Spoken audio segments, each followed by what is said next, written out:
Hi hello friends, welcome back to our channel. First of all guys, நம்ம subscribers மற்றும் நம்ம friends எல்லாருக்கும் ஒரு தேங்க்ஸ், அப்புறம் ஒரு சாரி. ஏன்னா இது வரைக்கும் என்னையும் ஒரு ஆளாக மதித்து நம்ம வீடியோவை இத்தனை நாள் பார்த்துக்கிட்டு இருக்கிற நம்ம ஃப்ரெண்ட்ஸ் எல்லாருக்கும் first of all thanks. So second sorry எதுக்கு அப்படின்னு பார்த்தீங்கன்னா, உங்களில் நிறைய பேர் டெய்லி 2 வீடியோ போடுங்க ப்ரோ, டெய்லியாச்சும் வீடியோ போடுங்க ப்ரோ அப்படிங்கிற மாதிரி சொல்கிறீங்க ஃப்ரெண்ட்ஸ். அது எப்படின்னா, நீங்கள் நிறைய பேர் கமெண்ட் பண்ணுறீங்க, அதுக்கு முடிஞ்ச வரைக்கும் என்னால் ட்ரை பண்ணுறேங்கிற மட்டும்தான் ஒரே பதிலாக சொல்ல முடியுது. ஏன்னா எனக்கு அதில் நிறைய பிரச்சனைகள் இருக்குது. ஏன்னா நான் ஒரு வீடியோ ஸ்டார்டிங்லேருந்து, அதாவது ஒரு வீடியோ நான் பேசி ரெக்கார்ட் பண்ணி வாய்ஸ் ஓவர் பண்ணி அதுக்கப்புறம் நான் எடிட் பண்ணி அப்லோட் பண்ணுற வரைக்கும் கிட்டத்தட்ட எனக்கு 5 ஹவர்ஸ் டைம் ஆகிடுது ஃப்ரெண்ட்ஸ். ஸோ அதனால் நானும் இன்னும் வேறு ஒரு சில இடங்களில் வேலை பார்த்துக்கிட்டு இருக்கேன். அப்படி வேலை பார்த்துக்கிட்டு கிடைக்கிற டைமில் என்னோட பெஸ்ட்டை நான் உங்களுக்கு கொடுத்துக்கிட்டு இருக்கேன். அதனால தான் என்னால் ரெகுலராக வீடியோ போட முடியல. அது போக இப்போ லாஸ்ட் ஒரு 3 டைமாக ஃபெஸ்டிவல் டைமுங்கிறதுனால எங்கள் ஊரில் பயங்கரமாக இந்த திருவிழாலாம் பண்ணாங்க. இதனால அதோட சவுண்டு நம்ம வீடியோ நிறைய டிஸ்டர்ப் பண்ணிடுச்சு. ஸோ அதனால தான் என்னால் ரெகுலராக வீடியோ கொடுக்க முடியல. வேறு எதுவுமே யாரும் தப்பாக நினச்சிக்க வேணாம் ஃப்ரெண்ட்ஸ். ஏன்னா உங்களுக்கு வீடியோ கொடுக்கறதுக்காக தான் என்னோட முயற்சியை நான் பண்ணிகிட்டு இருக்கேன். ஸோ இனிமேவாச்சும் முடிஞ்ச வரைக்கும் நான் வீடியோ போட ட்ரை பண்ணுறேன். அதனால என்னடா நாங்களும் கேட்டுக்கிட்டே இருக்கோம், இப்படியே சொல்லி ஏமாற்றிக்கிட்டு இருக்கேங்கிற மாதிரி யாரும் நினைக்க வேணாம். இனிமேல் முடிஞ்ச வரைக்கும் நல்லபடியாக வீடியோ தர நான் ட்ரை பண்ணுறேன். So by the way, hi hello friends, welcome back to our channel. இன்றைக்கி நாம் பார்க்க போகிறது dragon ball season 8 episode 117 Son Goku finally takes off. So starting சீனில் நம்ம கோகு அந்த தண்ணியை குடிச்சிக்கிட்டு கிடந்தாரு பார்த்தீங்களாங்க. இப்போ ஒரு வழியாக அவர் எழுந்திரிச்சிடுறாரு. எழுந்திரிச்சோடனே நம்ம யாஜிரோபி, என்ன கோகு உனக்கு ஏதாச்சும் மாற்றம் ஆயிடுச்சா, நீ ஏதாச்சும் மாறுறியா, பவரை ஏதாச்சும் ஃபீல் பண்ணுறியா அப்படின்னு கேட்க, நம்ம கோகு என்ன சொல்கிறாரு, இல்லை ஆனால் எனக்கு ஏதோ என் உடம்புல மாற்றம் தெரியுது, நான் எனக்கு சக்தி நிரம்பி வழிகிற மாதிரி நான் ஃபீல் பண்ணுறேன் அப்படிங்கிற மாதிரி நம்ம கோகு சொல்கிறாருங்க. ஆனால் மாற்றங்கள் எதுவுமே வெளியில் தெரியல. இப்போ இந்த பக்கம் நம்ம இருள் இருக்குது பார்த்தீங்களா, அதுவும் வந்த வேலை முடிஞ்சிட்டு போல இப்போ அந்த இருளும் மறைஞ்சு போகுதுங்க. இப்போ நம்ம கோகு சொல்கிறாரு, யாஜிரோபி நாம இங்க இருந்து வெளியில போயே ஆகணும், அந்த வழி எனக்கு தெரியும், உன்னை நான் வெளியில ஊட்டிட்டு போறேன் அப்படின்னு நம்ம கோகு சொல்லி அவரோட அந்த பவர்ஃபுல் எக்ஸ்டெண்டரை கீழே குத்த அந்த எக்ஸ்டெண்டரோட முனையை பிடிச்சிக்கிட்டு இப்ப 2 பேரும் இங்க இருந்து பறந்து போயிட்டு இருக்காங்க. இப்ப இந்த பக்கம் நம்ம பிக்கலோ இருக்காரு பாத்தீங்களா, அவரு டிவில ஆல்ரெடி சொன்னாரு பாத்தீங்களா, மக்கள் எல்லாரும் உங்க விருப்பம் போல இருக்கலாம், இனி போலீஸ் எதுவுமே உங்களை எந்த தொந்தரவும் பண்ணாது, கொலை கொள்ளை திருட்டு இந்த மாதிரி உங்களுக்கு பிடிச்ச எதை வேணாலும் நீங்கள் செய்யுங்கன்னு சொல்லி நம்ம பிக்கோலோ சொன்ன உடனே இந்த பக்கம் பார்த்தீங்கன்னா ஒரு மிகப்பெரிய கலவரம் வெடிக்குதுங்க. அதாவது மக்கள் எல்லாருமே அவங்களுக்கு பிடிச்ச பொருட்களை கடையை உடைச்சி எடுத்துக்கிறதுங்கிற மாதிரி, திருடர்கள் எல்லாமே பெண்களோட நகையை எடுக்கிறாங்க. இந்த மாதிரி பல கலவரங்கள் அவங்க இஷ்டத்துக்கு செயல்பட இந்த உலகத்திலேயே அமைதிங்கிறது அழிஞ்சு போகுதுங்க. இது போக இன்னும் ஒரு சில பேர் என்ன பண்றாங்க, போலீஸ் ஸ்டேஷனையே போட்டு சரமாரியா அடிச்சு நொறுக்குறாங்க. இப்படி பண்ணிட்டு இருக்க அந்த டைம்ல ஜெயிலுக்குள்ள ஒரு திருடன் இருக்கான். போலீஸ், எங்க தலைவர் சொன்னது கேட்டதுல ஒழுங்கா என்ன இப்பயே வெளில விடுறா அப்படின்னு கேட்க, அந்த போலீஸ்காரன் என்ன சொல்றான், இல்ல நீங்களாம் அந்த கெட்டவனோட பேச்சுக்கு அடிமையாகிறீங்க, அவரோட பேச்சை கேட்டுட்டு உங்களால நான் வெளில விட்டுருவேன்னு நினைக்கிறீங்களான்னு இந்த ஜெயிலர் பேச, அந்த டைம்ல வெளியில இருந்த நிறைய ஆட்கள் ஜெயிலாம் உடைச்சு அவரை சுட்டு கொள்றாங்க. இப்படிங்கிற மாதிரி இந்த இடத்துல பயங்கரமா பல திருட்டுகள் நடக்க ஆரம்பிச்சுக்கிட்டு இருக்கு. இப்ப இந்த பக்கம் ஒரு கார்ல நம்ம எயிட்டர் இருக்காரு பாத்தீங்களா, அவரு இங்க இறங்குறாருங்க. இறக்கி விட்டுட்டு அந்த கார்கார சொல்றான், இனிமே பார்த்து பத்திரமா இருங்க அப்படின்னு சொல்லிட்டு போக, நம்ம எயிட்டர் இங்க இருந்து வந்தவர் அந்த சிட்டியை பாக்குறாருங்க. நம்ம பிக்கலோவோட வெடிப்புல அடியான அந்த சிட்டியை பார்த்துட்டு பயங்கரமா ஆச்சரியப்பட்டுக்கிட்டு இருக்க, இப்ப ஸ்னோவுக்கு எதுவும் ஆயிருக்க கூடாது, அவன் நல்லா இருப்பான் நான் நம்புறேன் அப்படிங்கிற மாதிரி எயிட்டர் சொல்லிட்டு இருக்காரு. இப்ப உலகம் முழுக்க நம்ம பிக்கோலோ சொன்னது தாங்க எல்லாருக்கும் வந்துகிட்டு இருக்கு. இதை கேட்டுட்டு உலகத்துல உள்ள மக்கள் எல்லாம் பயங்கரமா பீதியாகி பயத்தோட உச்சத்திலே இருக்காங்க. என்ன பண்றதுன்னு தெரியல. ஒரு பக்கம் டியானு அவனோட பிளைட்ல இங்க நடந்தது எல்லாத்தையும் பார்த்துக்கிட்டு பிக்கோலோ மேலுமே கோபமாக, இந்த பக்கம் நம்ம புல்மா டீம் இருக்காங்க பாத்தீங்களா, இவங்களுக்குமே பயங்கரமான சோகம். இப்ப உலகம் முழுக்க அவங்க கையில கான்குரர் ஆயிட்டு இனிமே நம்மளால என்னதான் பண்ண முடியும் அப்படின்னு கேட்க, நம்ம லஞ்ச் சொல்றாங்க, நீங்க எதை பத்தியும் கவலைப்படாதீங்க, நம்ம டியானோட மாஃபுவா இருக்கு, அதுதான் நமக்கு இருக்கிற கடைசி நம்பிக்கை அப்படின்னு சொல்ல, நம்ம எமச்சா என்ன சொல்றான், லஞ்ச் உனக்கு ஞாபகம் இருக்கா, இதுக்கு முன்னாடி நம்ம மாஸ்டர் முட்டையிட்டோ இதை யூஸ் பண்ணி என்ன ஆனாருன்னு, அவரோட உயிரே இதுக்காக போயிட்டு, ஒருவேளை டியான் இதை மாஸ்டர் பண்ணி இந்த பவரை யூஸ் பண்ணாலும் அவன் உயிருக்கும் ஆபத்தாகும், அவனுமே பொழைக்க முடியாது அப்படிங்கிற மாதிரி சொல்ல, இவங்க எல்லாருமே பயத்துல தாங்க இருக்காங்க.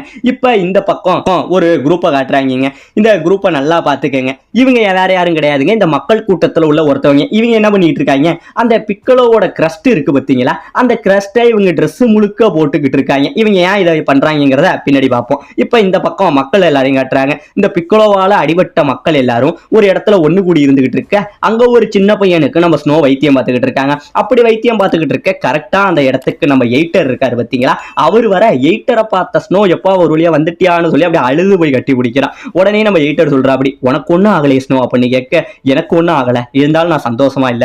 இந்த கெட்டவனால இந்த உலகத்துல எத்தனை மக்கள் எப்படி கஷ்டப்படுறாங்கிறத பாரு. இங்க உள்ள எத்தனையோ மக்கள் மருத்துவ வசதி இல்லாம, போதுமான ஆம்புலன்ஸ் வசதி இல்லாம ரொம்பவே கஷ்டப்பட்டுக்கிட்டு இருக்காங்க அப்படின்னு சொல்ல மக்கள் எல்லாரும் அப்படியே பார்த்துக்கிட்டு இருக்க, அந்த டைம்ல தூரத்துல ஏதோ ஒரு ஹார்ன் சத்தம் வந்து கேட்குதுங்க. இந்த சத்தத்தை கேட்டதுக்கு அப்புறம் இந்த பக்கம் பார்த்தா அங்க உள்ள ஒரு டீம் நம்ம பிக்கலோட கிரஸ்ட் அவன் வரைஞ்சுக்கிட்டு இருந்தான் பாத்தீங்களா, அந்த டீம் தாங்க இவங்க வராங்க. இவங்க வேற யாரும் கிடையாது, நம்ம பிக்கலோட அந்த கிரஸ்ட வரைஞ்சுக்கிட்டு அவனோட ஆளுங்க அப்படின்னு சொல்லி மக்களை மிரட்டி பணம் பிடிக்கிற ஒரு குரூப். அப்படி இங்க வந்தவங்க இந்த வண்டியில வந்துகிட்டு இருக்க, உடனே நம்ம எயிட்டர் அப்புறம் ஸ்னோ இவங்க 2 பேரும் போய் என்ன பண்றாங்க, அவங்கள தடுக்கிறாங்க. தடுத்துட்டு இங்க பல மக்கள் ஆபத்துல இருக்காங்க, நீங்க என்ன பண்ணுங்க, உங்கள்கிட்ட நிறையவே பைக்ஸ் இருக்கு, இதுல அவங்களை எப்படியாச்சும் நீங்க ஹாஸ்பிட்டல்ல மட்டும் சேர்த்துருங்க அப்படின்னு சொல்றாங்க. ஆனா இவங்க என்ன பண்றாங்க, பாருப்பா நாங்க யாருன்னு தெரியுமா, எங்களோட இந்த அடையாளத்தை பார்த்துமா தெரியல, நாங்களாம் வந்து கிங் பிக்கலோட ஆளுங்க, அப்பெல்லாம் உங்களுக்கு எல்லாம் காப்பாற்ற முடியாது, ஒழுங்கா இங்க இருந்து ஓடிடுன்னு சொல்ல நம்ம எயிட்டர் ரொம்பவே கெஞ்சிராருங்க, எப்படியாச்சும் இந்த மக்களுக்கு நீங்க உதவி பண்ணுங்க அப்படின்னு கேட்க, இவங்க என்ன பண்றாங்க, உடனே கோவத்துல நான் யாருங்கிறத உனக்கு காட்டுறேன்டா, ஒழுங்கா என் வழியை விட்டு விலகுடா அப்படின்னு சொல்லி அவன் கையில ஒரு மிகப்பெரிய கத்தி வச்சிருக்காங்க. அந்த கத்தியை வச்சு இங்க இருந்து எயிட்டரை குத்த போக நம்ம எயிட்டர் அந்த கத்தியை ரொம்பவே அழகா தள்ளி விட்டுறாருங்க. அதை தள்ளி விட்டோடனே இவங்க எல்லாருமே அப்படியே பார்த்து பயந்து போயிடுறாங்க. அப்பயுமே எயிட்டர் சொல்றாரு, இங்க ஆபத்துக்காக மருத்துவ உதவிக்காக பல பேர் போராடிட்டு இருக்காங்க, முடிஞ்ச வரைக்கும் நீங்க உதவி பண்ணினீங்கன்னா போகலான்னு சொல்ல இவங்களும் நம்ம எயிட்டரை பார்த்து பயந்துகிட்டு சரி நீங்க ஹாஸ்பிட்டல் கூட்டிட்டு போக சொன்னீங்களே, நாங்களே கூட்டிகிட்டு போறோம் வாங்கங்கிற மாதிரி இந்த இடத்துல இவங்க ஒத்துக்கவும் செய்யறாங்க. இப்ப இந்த பக்கம் நம்ம டியானை காட்டுறாங்க. நம்ம டியானு ஒரு வழியா எப்படியோ கஷ்டப்பட்டு அவனோட மாஃபுஃபா இருக்கு பாத்தீங்களாங்க, அதை இந்த இடத்துல கத்துக்கவும் செய்யறான். ஒரு வழியா கத்துக்கிட்டு இப்ப அவன் அதுல மாஸ்டர் ஆயிடுறான். இப்ப இந்த பக்கம் நம்ம கோகு யாஜ்ரோபி இவங்க வெளியில போற வழியை கண்டுபிடிக்கிறதுக்காக வேகமா ஓடி வந்தவங்க அங்க தூரத்துல இருந்த அந்த லைட்டு வெளிச்சத்தை பார்த்துடுறாங்க. அந்த லைட்டு வெளிச்சத்தை பார்த்துட்டு எப்படியோ அங்க வந்துட்டு மேல நம்ம கரீன் இருந்தாரு பாத்தீங்களா, அவரை இங்க இருந்து கூப்பிடுறாங்க. கூப்பிட்டோடனே நம்ம கரீன் என்ன பண்றாரு, அவரும் மேல வந்துட்டு பரவாயில்ல நீ இன்னும் சாகல கோகு, நீ நல்லா தான் இருக்குன்னு சொல்ல நம்ம கோகு எங்களை எப்படியாச்சும் மேல தூக்குங்க அப்படின்னு சொல்ல நம்ம கரீன் அவரோட மந்திரகோல் இருக்கு பாத்தீங்களா, அதை வச்சு ஒரு சொல்லட்டுவாருங்க. அப்படியே ஒரு மிகப்பெரிய சுழல் உருவாகி இங்க இருந்து இவங்க 2 பேரையும் மேல இழுத்து ஒரு வழியா அவங்களோட பழைய கரீன் டவருக்கு இந்த இடத்துல வந்துடுறாங்க. வர இந்த பக்கம் நம்ம டியான் இருக்கான் பாத்தீங்களா, அவன் அந்த பவர்ல எப்படியோ மாஸ்டர் ஆனதுனால அவன் பிக்கலோவை தேடி இங்க இருந்து கிங் கேஸ்டலை நோக்கி வந்துகிட்டு இருக்கான். அப்படி வந்துகிட்டு இருக்க நம்ம யமச்சா இருக்கான் பாத்தீங்களா, அந்த டைம்ல நம்ம டியானு கிட்ட பேசுறாங்க. டியான் ஒழுங்கா இதை எடு, டியான் எங்களுக்கு எப்படியாச்சும் நீ கனெக்ஷன் கொடு அப்படின்னு கேட்க, வேற வழி இல்லாம நம்ம யமச்சாவோட அழைப்ப நம்ம டியான் இந்த இடத்துல எடுக்கிறான். உனக்கு என்ன வேணும் அப்படின்னு கேட்க உடனே நம்ம லஞ்ச் பேசுறாங்க. டியான் நீ எங்க இருக்க, என்ன பண்ண போற அப்படின்னு கேட்க, ஆமா நான் மாஃபுஃபாவில் தேர்ச்சி ஆயிட்டேன், இப்ப நான் கிங் கேஸ்டலை நோக்கி தான் போயிட்டு இருக்கேன், அந்த பிக்கோலோவை அழிக்க போறேன் அப்படின்னு சொல்ல இந்த இடத்துல நம்ம லஞ்ச் இருக்கா பாத்தீங்களாங்க, அவளோட காதலை வெளிப்படுத்துவா பாருங்க. பார்த்து அதாவது கை தொடுற தூரத்துல தான் நம்ம 2 பேரும் இருந்தோம், ஆனாலுமே நீ இந்த உலகத்துக்காக நீ உன்னையே அர்ப்பணிக்க போற, பார்த்து பத்திரமா போயிட்டு வான்னு சொல்லி ஒரு பிரியா விடையை இந்த இடத்துல நம்ம லஞ்சு கொடுக்குறாங்க. இந்த இடத்துல நம்ம டியானு போறவங்க சொல்லிட்டு போறான், இந்த உலகத்தை காப்பாத்தணுங்கிற அளவுக்குலாம் நான் பெரிய ஹீரோ இல்லை, அதுக்கான ஆசையும் எனக்கு இல்லை, ஆனா ஒரு மார்ஷியல் ஆர்ட்ஸ் வீரனா அந்த பிக்கலோவை அழிக்கணுங்கிறது தான் என்னோட எண்ணம், என்னை மன்னிச்சிருங்க ஃப்ரெண்ட்ஸ், நான் என்னோட கடமையை செய்ய தான் போறேன் அப்படின்னு சொல்லிட்டு இவன் போக உங்க ஃப்ரெண்ட்ஸ் எல்லாருமே இந்த இடத்துல அப்படியே கண்கலங்க நிக்கிறாங்க. இப்ப இந்த பக்கம் நம்ம கோகு மேல வந்தவர் அவரோட பவரோட வித்தியாசங்களை பாக்குறாரு. அதாவது அவர் உடம்புல ஏதோ ஒரு மாற்றம் தெரியுது, ஆனா அது என்னங்கிறது தெரியல. அவர் மனசு ரொம்பவே அமைதியா இருக்கு. ஏதோ ஒரு உடம்ப சுத்தி மிகப்பெரிய பவர் சோர்ஸ் இருக்கிற மாதிரி மட்டும் தெரியுது, ஆனா அது என்னங்கிறது மட்டும் தெரியல. இதெல்லாம் சொல்லிக்கிட்டு இருக்க நம்ம கரீனுக்கு பயங்கரமான ஆச்சரியமாகவும் இருந்துகிட்டு இருக்குங்க. இப்ப உடனே நம்ம கோகு என்ன பண்றாரு, அப்படியே கொஞ்சம் தூரம் தள்ளி வந்து அப்படியே ஃபீல் பண்றாருங்க. அப்ப சொல்றாரு, என்ன சுத்தி ஏதோ ஒரு தீய சக்தி இருக்கிறத மட்டும் என்னால ஃபீல் பண்ண முடியுதுங்கிற மாதிரி நம்ம பிக்கலோவோட சக்தியை இவர் உணரவும் ஆரம்பிக்கிறாருங்க.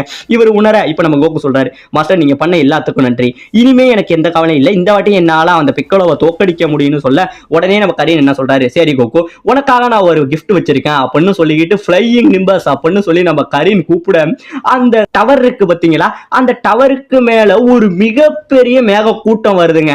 ஆமாங்க, இந்த மேக கூட்டம் இருக்கு பாத்தீங்களா, இதுதான் ஃப்ளையிங் நிம்பஸ். அதாவது இந்த ஃப்ளையிங் நிம்பஸ் கோகு சின்னதா வச்சிருந்தாரு பாருங்க. அதாவது அது இந்த மேகத்துல உள்ள ஒரே ஒரு சின்ன பீஸ் மட்டும்தாங்க.